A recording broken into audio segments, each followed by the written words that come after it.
क्रमांक पूर्वाध 557 रावस गांव के संगमेश्वर में आबाइसा उमाइसा को दर्शन और पूजा स्वीकार। अब यहाँ से रावस गांव गंगा तीर की लीलाएं शुरू होती हैं। अब यहाँ पे हमने इसको दो हिस्सों में डिवाइड किया है, रावस गांव से पंचालेश्वर तक, और पंचालेश्वर से आगे खड़कुली में जब श्री नागदेवाचार्य जी की का अनुसरण होता है तो भी 557 से लेकर 618 तक हम लोग रावस गांव से पंचालेश्वर की गंगा तीर का लीलाएं सुनेंगे। वायनायक की प्रार्थना को स्वीकार कर भगवान श्री चक्रधर स्वामी जब रावस गांव की ओर चल पड़े तब भगवान बड़ी तेज गति से आगे चले जाते तो वायनायक भी तेज गति से वहां पहुंच जाते। ऐसा चलते चलते वे बहुत आगे पहुंच गए और बाइसा अकेली ही पीछे रह गई। भगवान संगमेश्वर में पहुंच गए। वायनायक ने वहां मंदिर में ओटे के ऊपर भगवान के बैठने के लिए आसन बिछाया। भगवान उस आसन पर विराजमान हुए। भगवान ने उस समय लंबा चोगा पहना हुआ था। उधर वायनायक उस ओटे के नीचे घुटने मोड़कर अपने सिर पर वस्त्र डालकर बैठे हुए थे। थोड़ी देर बाद वहां बाइसा भी पहुंच गई। वह मोटे कपड़े की थैली लेकर गोदावरी नदी पर पानी भरने के लिए चली गई। इतने में मंदिर के अंदर आबाइसा वहां जलते हुए नंदादीप से एक बत्ती को जलाकर आग लेने आई थी। वहां उसने वायनायक को ओटे के नीचे बैठे हुए देखा। जब वह बत्ती जलाकर वहां से बाहर गई तो उसने वहां उमाइसा से जाकर कहा, इस बुढ़ापे में ना जाने वायनायक को क्या हो गया। मंदिर के अंदर ओटे पर एक स्त्री को बिठाकर स्वयं नीचे उसके पास ही बैठा है। इस उम्र में भी इसकी ठरक नहीं गई। इतने में वहां बाइसा पानी लेकर वापस आ गई। उसने आकर भगवान से कहा, भगवान इसी गांव में वे मासोपवासिनी रहती है ना। इस पर भगवान ने कहा, हाँ रहती है। इसके बाद बाइसा वहां झोपड़ी में गई। वहां उस समय आबाइसा पीठ किए हुए खड़ी थी।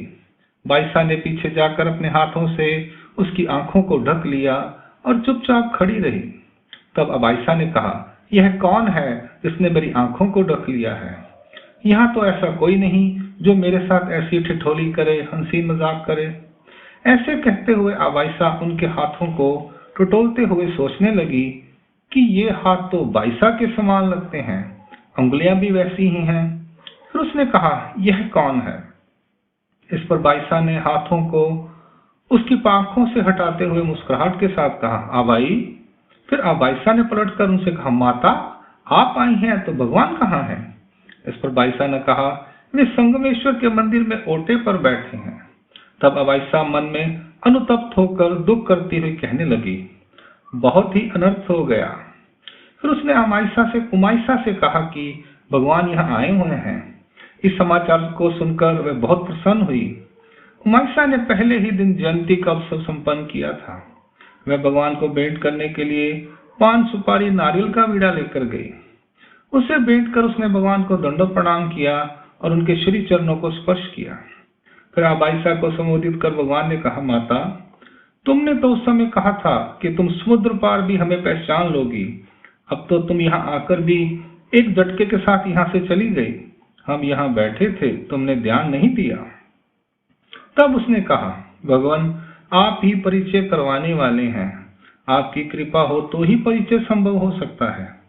फिर आबाइसा ने भगवान का चरणोदक लिया।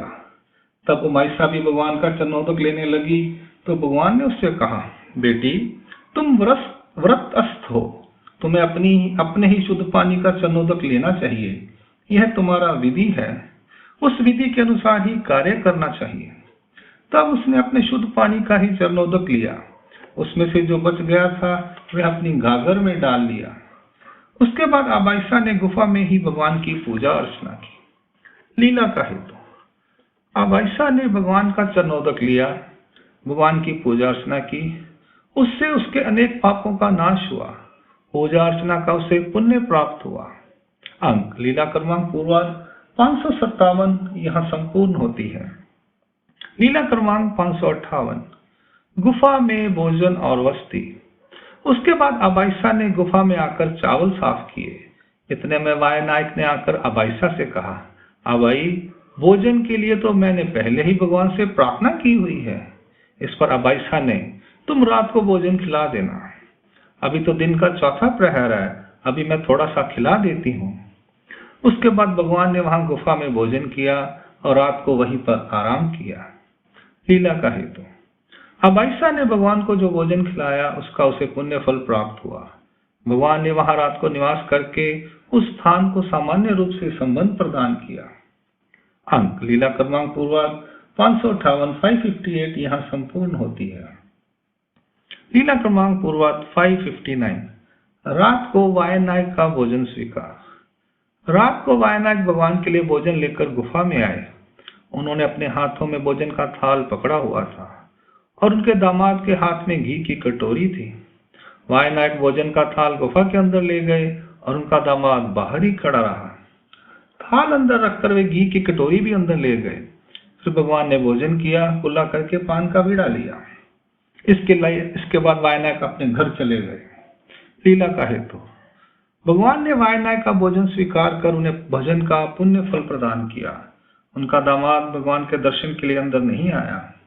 वह दर्शन के पुण्य से वंचित रह गया। घी लाने की सेवा की उसे पुण्य फल प्राप्त होगा। अंक लीला क्रमांक पूर्वार्ध 559 यहाँ संपूर्ण होती है। लीला क्रमांक पूर्वार्ध 560 दूसरे दिन प्रातः काल के समय स्नान करना।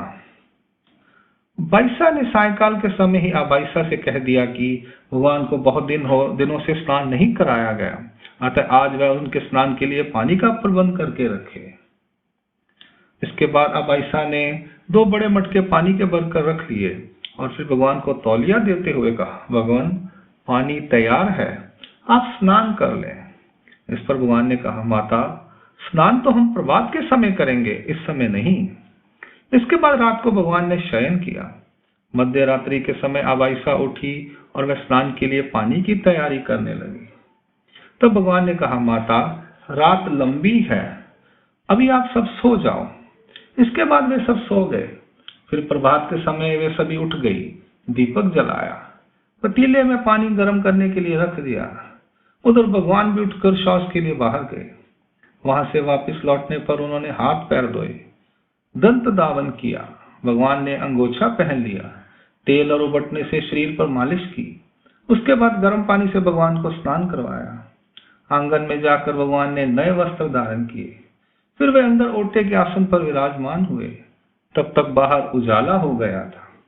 बाईसा ने भगवान को प्रातः काल का पूजा अवसर किया। सबने 2 पारती मंगल आरती की। लीला का हेतु। जिस पानी से भगवान ने स्नान किया उसमें विद्यमान जीव जंतुओं के हनन से उन्हें भोग भूमि में जन्म प्राप्त होगा। जिस स्थान पर भगवान ने स्नान किया उस स्थान को सामान्य रूप से संबंध प्रदान किया। आबाइसा को स्नान कराने का पुण्य लाभ प्राप्त हुआ। अंक लीला क्रमांक पूर्वार्ध 560 यहाँ संपूर्ण होती है। दंड प्रणाम। जय श्री चक्रवर्ती।